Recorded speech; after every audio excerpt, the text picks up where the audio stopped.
Last week we talked about standing firm through heartbreak, and this week we're going to be talking about standing firm through persecution. Standing firm in persecution. Now, here's the thing that we've got to realize about Christianity, is that this is not some passive thing, right? This isn't a passive thing. This is something where, this is a contact sport. And I can't sit down. I'm going to stand up for a bit. It's a contact sport. And, growing up, I played football. A lot of y'all know that. When I was in high school, played football through high school. And my dad always told me when I was young, he was like, "You're not mean enough." And I would get on the field, man, and I remember being like 6 or 7 years old, and I'm like, I don't want to hurt anybody. And my dad was a middle linebacker. Like, he tells me stories about how mean he was on the football field. And he's like, you got to be mean. It's a contact sport. You got to go out there. You got to want to hit people. You got to be in love with the contact. You got to be willing to do it. But for me, I always just kind of wanted to, like, tiptoe around it. I didn't want to accidentally hurt anybody. I didn't want to get hurt. And sometimes we walk with our Christian walk like that, where we're walking around, we're like, I don't want to hurt anybody. I don't want to offend anybody. I don't want to be hurt. I don't want to be in an uncomfortable situation. We walk around like that. But, y'all, the truth is, if you go to play a football game and you just avoid contact the whole time, you're not going to be very effective. You're going to get benched really fast because you're not being effective. I remember one time we were playing over in Bell Chase, and, y'all, my dad the whole time, he's like, I need you to be more physical. I need you to be more physical. And don't get this physical. But we're playing Bell Chase, and we were losing bad, and I got mad, and me and the other player wound up on their sideline, and the whistle blows, the play's over, both on the ground, and I just got so mad, I just went and I punched him right in the kidney. Bow. Y'all, this isn't like on my sideline. This is in front of his entire team, his coaches. There was a referee right there. I should have got ejected from the game. And so they throw a flag, and they go to the sideline, and they tell my dad, who was my coach, and they're like, hey, 77 threw a punch. And my dad said, my son's a Christian. There ain't no way that he did that. He doesn't get physical. He's not mean enough. And he comes onto the sideline. I'm sitting on the bench with my head down, just trying to cool off. And he goes, Jay, did you punch that guy? And I said, yeah, Dad. And he thought about it. He goes, I've never been more proud of you in my life. Because he knew it's a contact sport. Christianity is a contact sport. It's not something you can get through and just avoid conflict and avoid all of that kind of stuff. We've got to be willing to stand our ground. Because, guys, I played offensive line. Can you imagine if I avoided contact all the time and just moved out the way? Somebody else is getting hurt. And so we've got to make sure that we remember that it's a contact sport. The moment we take a stand for Christ, that is when we become a target. Now, I looked up, so we're talking about standing firm through persecution. I looked up a definition for persecution, and it's any hostility experienced as a result of proclaiming the name of Jesus. Any hostility experienced as a result of proclaiming the name of Jesus. Now, with persecution, something we have to realize is that when we become Christians, we're bound to get persecuted. It's just going to happen. And if it's not happening, you're probably not being bold enough about it, to be honest with you. But persecution is kind of like, if you go to say, who in here you're Saints fans? I know we got some weird people that are not. Okay, cool. All right, the rest of y'all pray for you. But if you're a Saints fan and you go to a Saints game and you got your Saints jersey on, it's easy in the crowd of Saints fans to cheer, to get loud, to yell at the refs when we get a bad call. But persecution is like if, as a Saints fan, we went to Atlanta when we had a Falcons and Saints game, and we went in and we had our Saints jersey on, and we're in a sea of red, and we're sitting there. That's what it's like being a Christian, because we live in a foreign land. Like, we're citizens of America, and that's great, and I love being a citizen here, but the truth is we're actually citizens of heaven. So even here, we're in a foreign land. And you can imagine sitting at a Falcons game like that, and you're wearing your Saints jersey surrounded by people that don't have that. So every time there's a bad call, I know for me, I'd just be sitting there like this. I wouldn't say nothing. But we can't live our Christian lives like that. A lot of us sometimes will be in that crowd and we'll kind of slip our jersey off. So like, I don't want to offend anybody. I don't want to cause any commotion. I don't want to draw attention to myself. But if we're going to stand for Jesus, then we just got to know there's going to be opposition that comes. Because making a stand for God, by definition, is making a stand against the world. And so the world's not going to be happy about that. But the point of persecution, the reason the enemy comes at us with it, is to try to diminish the light that we have. Because if he can make you ineffective, if he can make you a football player that doesn't want to hit anybody, you're going to be useless.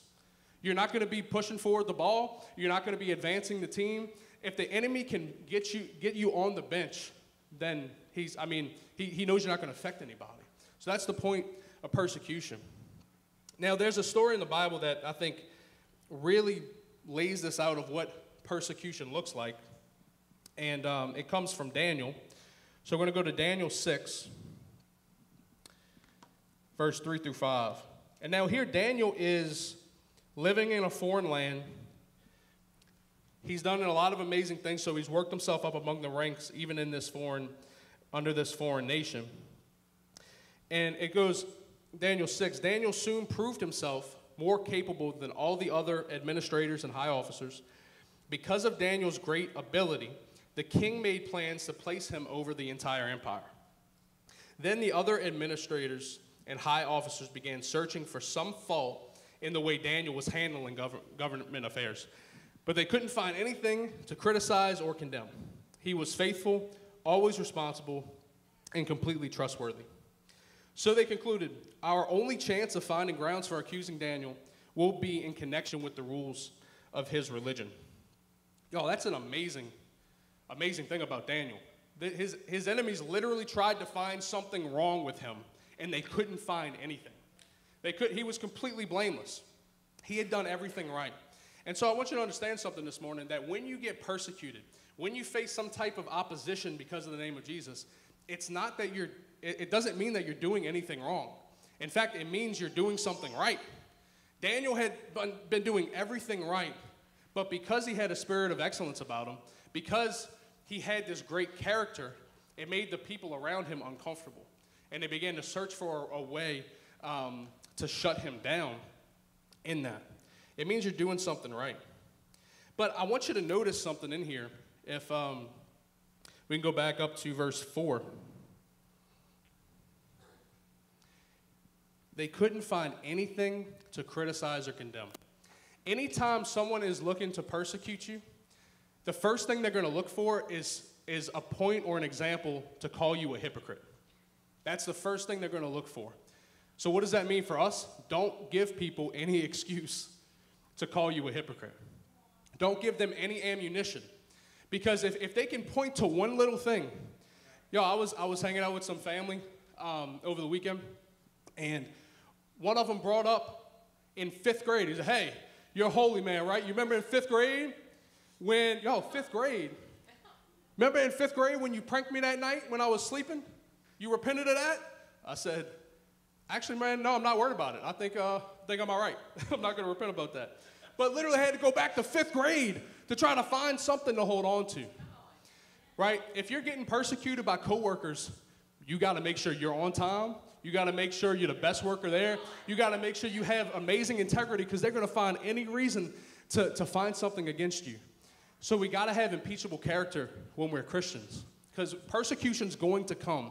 And we better find ourselves like Daniel, where they can't find anything wrong.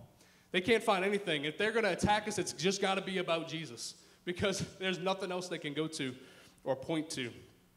They're going to look for hypocrisy first. Now, here's the thing. These guys that get jealous of Daniel, they go to the king and actually convince the king to put into effect a law that nobody for 30 days can pray to anybody other than the king. But the problem is Daniel had already established a habit of praying to the Father. And so look what Daniel's reaction is when this law gets passed. It's from Daniel 6, 10 through 11. It says, but when Daniel learned that the law had been signed, he went home and knelt down, as usual, in his upstairs room with its windows open towards Jerusalem. He prayed 3 times a day, just as he had always done, giving thanks to God. Then the officials went together to Daniel's house and found him praying and asking for God's help. How dare he ask for God's help? We're going to give you 4 things about persecution this morning. And the first thing I want you to know is that persecution should come. Persecution should happen, right? If it's not happening, it's probably because we're in a stadium without our jersey on. It's because we're trying to blend into the crowd too much. It's because we're not standing firm in Jesus. Now, because here's the thing, living godly in an ungodly world alone will invite persecution, right? When we stand for what's right in a culture that is not standing for what is right, we're going to stand out. It's going to be obvious. There's going to be some type of distinction, and the ungodly people around you aren't going to like it. They're going to say, oh, you think you're morally superior? Oh, you can't do that. Why aren't you drinking? Why aren't you doing this or that? But that we still need to stand for what is right, and that opposition is going to come. I think the only time someone never experiences persecution, it was when they're not actually standing for Jesus. See, you can come to church and just never be bold for Jesus, never stand for it, never stand for him, and never experience that persecution. Now, notice something about Daniel. If we can go back to that verse. Go back to verse 10. 6:10. It says, but when Daniel learned that it happened, he went home and knelt down as usual. As usual. Daniel wasn't trying to instigate persecution. He wasn't saying, oh, there's this new law. Guess what I'm about to go do? I'm about to go pray. But David had a lifestyle of prayer already. He just went about what he normally did. He wasn't just going to go and change his actions to prove a cultural point. He already had a habit of prayer. He already had a habit of doing it. And so right now, guys, if we can't do what God's already calling us to do before persecution comes, we're never going to be able to do it when persecution happens. The reason Daniel was able to stay faithful when this persecution came is because he already had a habit of praying. He already had a habit of doing it. And so all he did was he didn't change. That's all that happened. He didn't change. That's what persecution, when persecution comes, it should come as a result of we just refuse to change because we're pursuing Jesus and this is what he says to do. He didn't just go and instigate that persecution. But Daniel's allegiance to the Lord created conviction to those around him, which in turn caused persecution. When you're living for Jesus and you have allegiance to the Lord and you're not turning on that, it's going to cause persecution. The people that we come in contact with, just the way we should live our lives, should bring conviction to other people. I really think that's why the other day somebody went back to 5th grade to find something wrong. Because they're trying to make themselves feel better. Because if they can find hypocrisy in us, then the message that we preach isn't actually true and how they're living is actually okay. But if they can't find it, and you see like Daniel, they couldn't find anything wrong, and even under the threat of being killed, he continued to pursue Jesus, or God. Like, in that case, it didn't matter if persecution was going to come. Daniel had already made up his mind. So persecution is going to come. Jesus said, if the world hates you, keep in mind that it hated me first. And y'all, Jesus was blameless. Nobody could go back to 5th grade on Jesus and bring something up. He was perfect, and the world still hated him. And so even if you're perfect, even if you do everything right, there will still be persecution. And so that first point is that persecution should come. And the second one is that persecution, when it comes, it's going to look different. It's going to come in different ways. That there's different faces. Persecution has many faces. So that first one that we're going to talk about comes actually from the scripture in 11 and 12, if we can go to that real quick. Then the officials went together to Daniel's house and found him praying and asking for God's help. So they went straight to the king and reminded him about his law. Did you not sign a law that for the next 30 days, any person who prays to anyone, divine or human, except to you, your majesty, will be thrown into the den of lions? Yes, the king replied. That decision stands. It is an official law of the Medes and Persians that cannot be revoked. So the first people that were trying to persecute Daniel in this story were just his co-workers. They were other kingdom officials. It was the people that he was working with, his peers. And in your life, there's coworkers, there's peers, your barista, the lady that always checks you out at the grocery store. Those kind of people are the faces that might persecute you. The first place that persecution can come is our peers and our coworkers. How many times have maybe you been at work and people are throwing out, dirty jokes and dirty conversations? What do you do in that moment? Do you laugh Do you join in? Or do you stand for Christ boldly? And whenever you stand for Jesus and you choose not to partake in that conversation or not to laugh at that joke, what happens? Do they notice? Do they say something? Do they tell you? Do they start making fun of you? I know I've had that happen so many times at work. I work in New Orleans at one of the hospitals, and there's constantly dirty conversations happening around me. And my coworkers, a lot of them, they know that I'm a Christian, or even those that don't know Jason and I are pastors, they know I'm different because I've never joined in cursing. I've never joined in the dirty jokes. I've never laughed. And I've noticed that they won't have conversations like that around me anymore. But also because of that, they won't talk to me sometimes. That's the persecution, is that I get left out. I don't get invited to go, hang out with them. They don't come to around my desk to talk and have conversation. That's the persecution, is that when you're at work and your coworkers are doing something that doesn't line up with what you say you believe and you choose not to partake, they probably won't want to be around you because they'll feel guilty. Just like with Daniel, with these other officials, they were like, he's so perfect. Basically, they're like, man, he's perfect. And I think what got them was jealousy. He's so perfect. We need to find a way to tear him down. That it made them uncomfortable to see his excellence. It made them uncomfortable to see his unwaveringness. I don't know if that's a word, sorry. But your peers, your coworkers, the people you go to school with, the people at the grocery store, the people at the coffee shop that see that you live different, that you're not going to partake. Whenever they're saying, hey, let's go get drinks after work, and you're like, no, I don't do that. You might lose some friends. I know Pastor David, he shared a story where when he first started working in electrical sales, he was at some dinner that they were putting on, and everybody there ordered alcohol except for him. And one of his coworkers was like, hey, you're not going to be successful in this if you can't drink with us and socialize. That's persecution. And he didn't waver. He didn't be like, oh man, I probably should, maybe I'll just hold a beer. I won't drink it, but I'll hold it so I can look like them. He didn't do that. He was unwavering. So one of the faces that persecution comes from is your peers, your coworkers, the people in your everyday life. And the second one is the people that you're close to. Sometimes it's your family. Sometimes it's your closest friends. This happened to Daniel. Let's look at 13. Verse 13, then they told the king, that man, okay, so this is after they saw Daniel break in this new law. They're like, let's go make sure the king knows about this.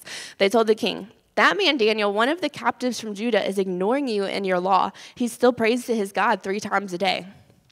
Hearing this, the king was deeply troubled, and he tried to think of a way to save Daniel. He spent the rest of the day looking for a way to get Daniel out of this predicament, because you see, the king really cared for Daniel. They had a close, good relationship. He loved Daniel. He cared about him. He didn't want to see Daniel hurt. What's the next one? In the evening, the men went together to the king and said, Your Majesty, you know, according to the law of the Medes and the Persians, no law that the king's signs can be changed. So, there's no way. They're telling the king, basically, you can't get out of this. You have to throw him in the lion's den. So at last, the king gave orders for Daniel to be arrested and thrown into the den of lions. The king said to him, May your God, whom you serve so faithfully, rescue you. So even though the king loved Daniel, it didn't stop him from persecuting him. And even though sometimes your family may love you and care for you, your lifelong friends may truly care about you, they're just not going to get it. There's going to be decisions that you make that they're not going to understand if they don't know Jesus themselves. At the end of the day, they might be like, because even the king says, may God rescue you, but I still had to throw you in there. Even your family, they may say, okay, well, yeah, I wish you the best of luck with that, but, okay, sure, you can live like that, but. See, they care about you, but that's not going to stop them from persecuting you just because they care, because they don't understand. They don't know the Jesus that we know. They don't understand why we're standing for something like this. They don't understand why we are unwavering when it comes to the Word of God and the Bible and the faith that we have. They don't get it. They don't get it. So they might care for you, they might love you, but they're still going to say, okay, but. There's always a but. Jason and I, we have, my family's from Texas, so when they come in town to visit, I remember when they first started coming to visit our home, they asked if they could like bring some wine and have some drinks in our house.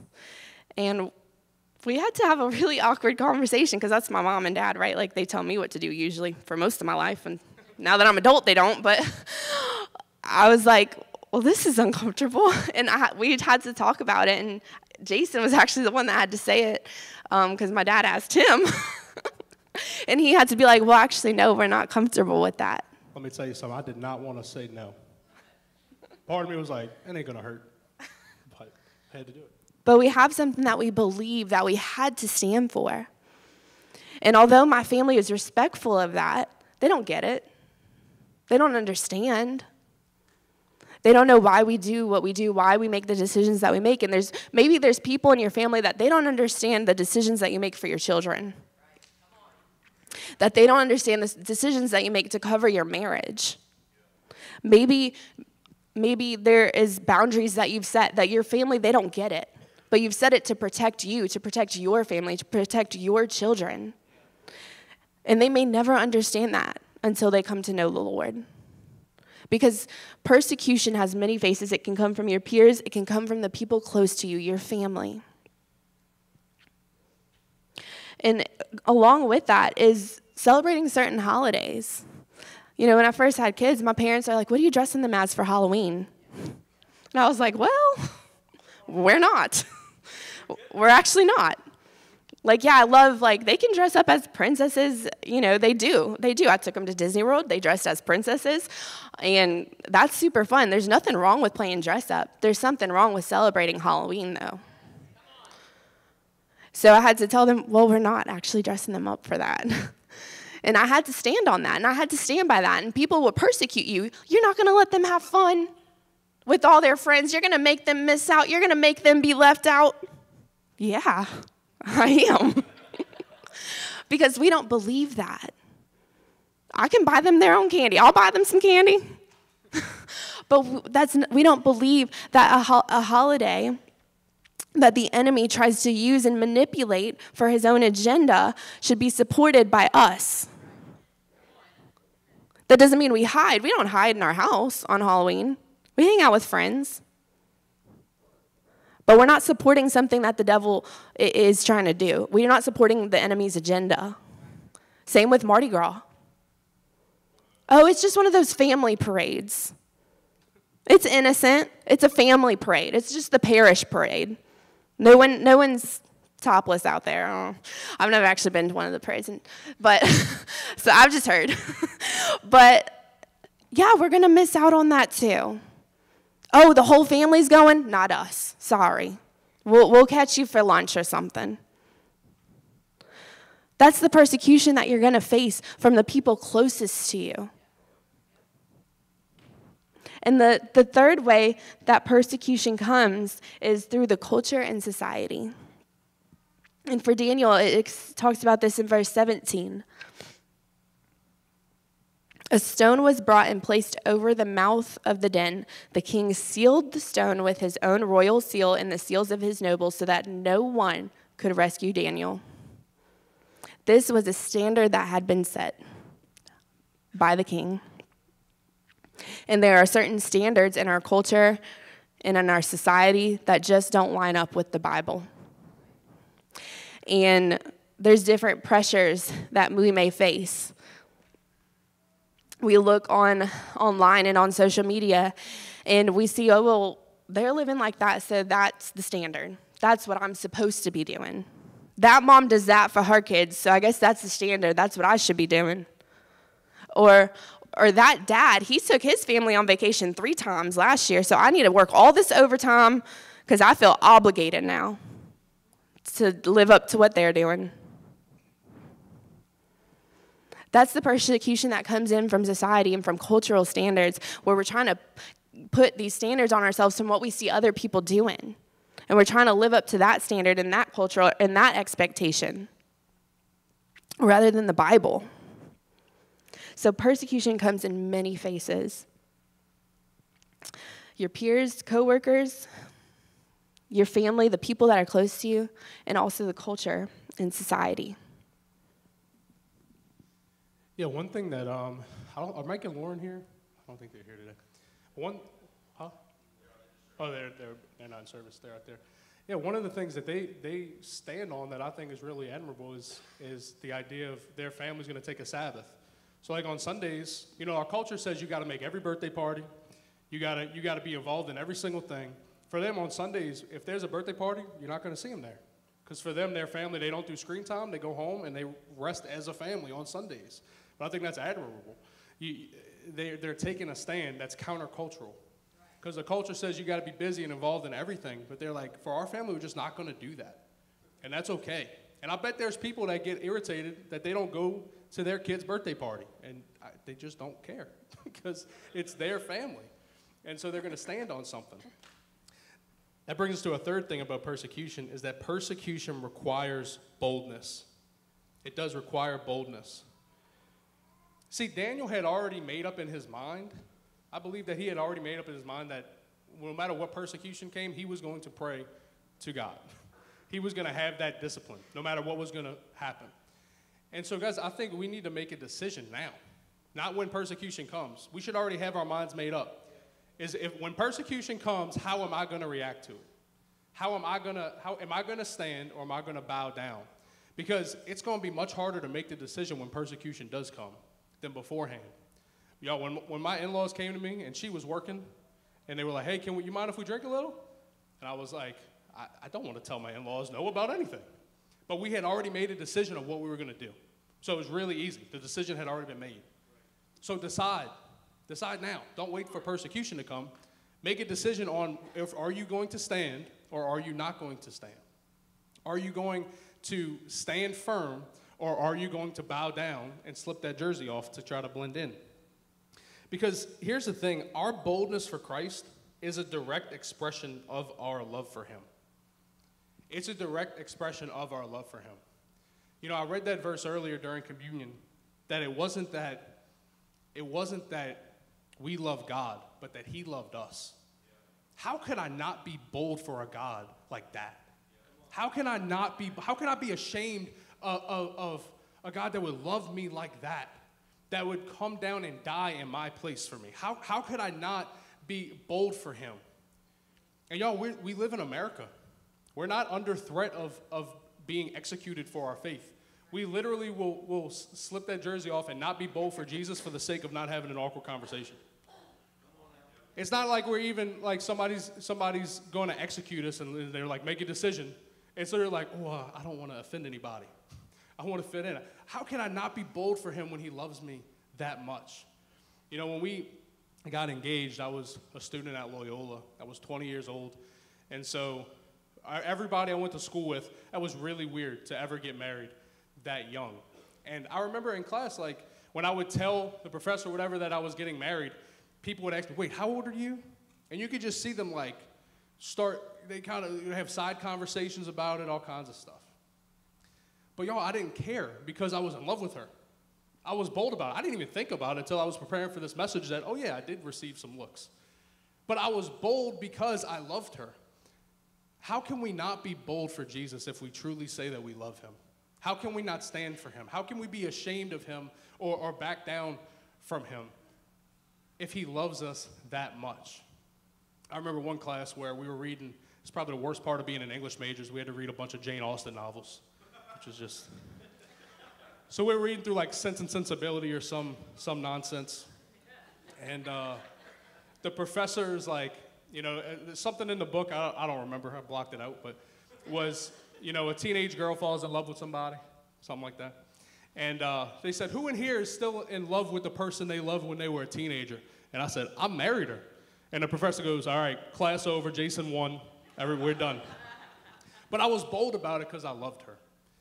Be bold for Jesus because we love him. It's not because we're trying to cause conflict. It's not because we want to cause a fight. It's not because we want to win an argument. It's because I love him. He died for me before I loved him, and I just love him back. So be bold for him. Because when we stand firm through persecution, it gives evidence to the world that our faith is genuine and sincere. It makes us obvious. It causes a distinction. When the rest of the world sees us standing for something important, it makes a separation. It makes a distinction. It makes it we're not blending in. I remember when gay marriage got legalized. I remember where I was in high school, and I went to this conference called Boys State, where they take a couple students from different public schools, and you go up north Louisiana and do a conference for like a week. And there were like 200 other students in the room. We're in this big auditorium, and I remember someone going up, one of the adults there, and was like, "Hey guys, gay marriage got legalized." And I remember everybody stood up and applauded.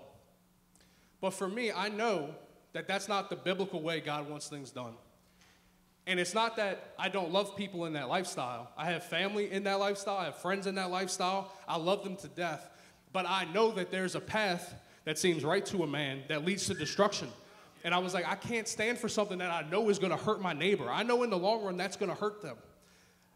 I know that's going to hurt them. And so we're in this room of 200 people, and everybody stands up and cheers. And honestly, that weekend I had met a few other Christian guys, but I didn't know everybody. But when that decision was made and people stood up and cheered, and I just stayed seated, I looked around the room, and I could see dozens of other people still sitting. It became really, really clear who was who when that happened. There was a distinction that was made. See, when you stand firm on biblical principles, it makes a distinction. Every person in that room knew who the Christians were when that happened. All the ones that stood firm. I'm sure there's some that stood up just because everybody else was standing up. I wouldn't count them. But we got to stand firm. Because, when we were preparing for this message, I was like, man, I've been to other countries. I've seen how Christians are treated.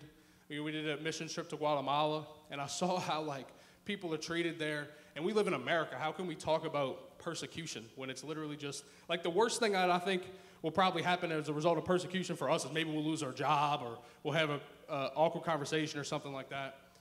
But the truth is, guys, that persecution is a plot of the enemy to try to separate us from Jesus. And I found out a few days ago there was actually a couple in Haiti, American couple in Haiti. Y'all, Haiti, I looked it up because I wanted to know. I know it's real close. It's 600 miles away from Miami. This isn't it's the other side of the world. It's far away. It's right next door to us. And 2 American missionaries were there. I think they were in their late 20s, it looked like. And they were killed by gangs in the area because of their faith. Yo, this isn't that far away from us. This is right there. These are people that lived here. These are people that, grew up in the States. These are people that are just like you and me. I mean, they faced that persecution. They went through that. Daniel here in this story, spoiler alert, he comes out of it okay. But those missionaries gave their life to be bold and to stand firm through persecution. Yeah. They gave their life for that mission. They gave their life because they know that the message we carry is worth any persecution that we're going to face. It's worth anything that we can face, because if one person gets saved for us standing firm, then it's well worth it. It's well worth it. And that brings us to the last point, which is persecution has been overcome.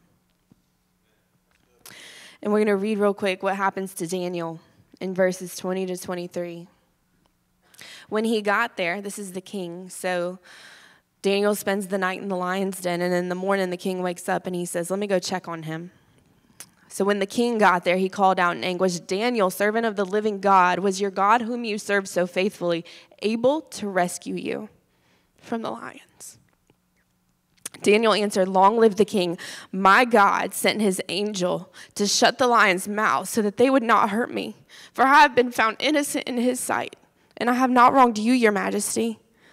The king was overjoyed and ordered that Daniel be lifted from the den. Not a scratch was found on him, for he had trusted God. You see, those missionaries, that stood for persecution and literally gave their life.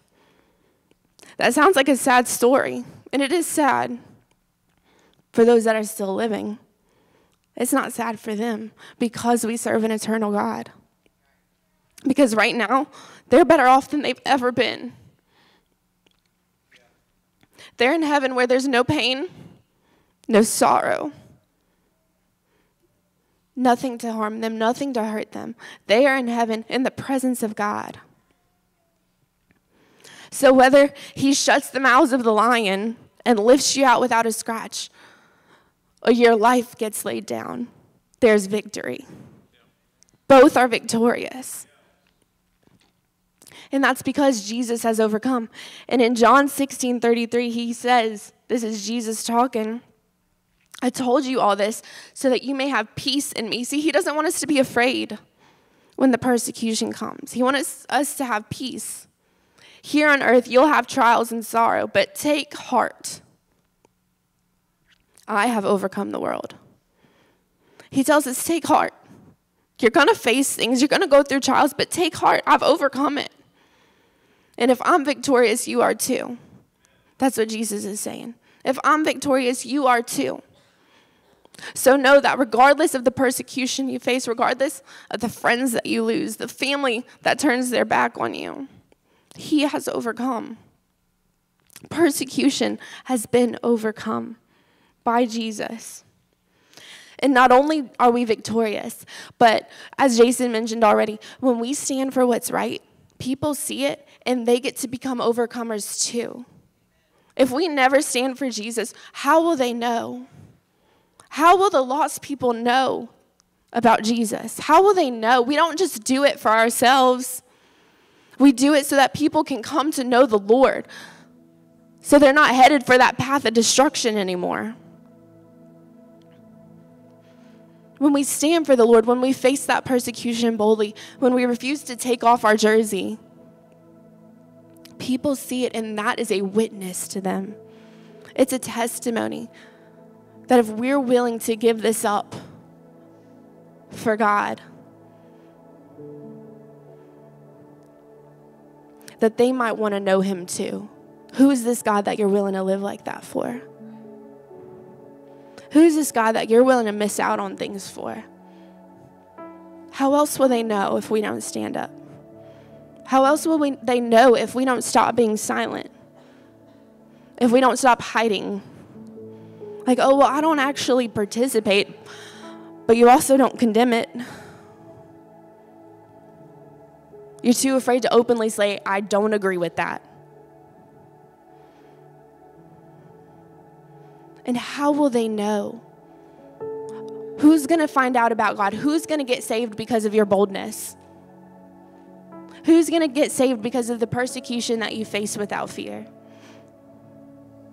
It could be that family. It could be those friends. See, I was talking earlier about how, well, they don't get it yet. They don't understand why you make the decisions that you make yet. Because if you keep going and you keep running the race and you keep playing that sport, they have a chance of finding out. But if you're quiet, if you hide it, they'll never know.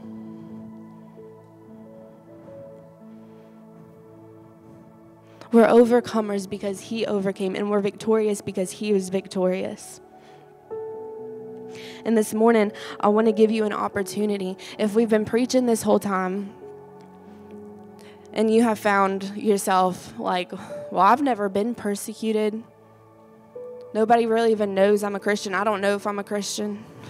I don't know if I'm actually saved. That's okay, because this morning we're going to give you an opportunity to get to know the God that we're willing to lay our life down for.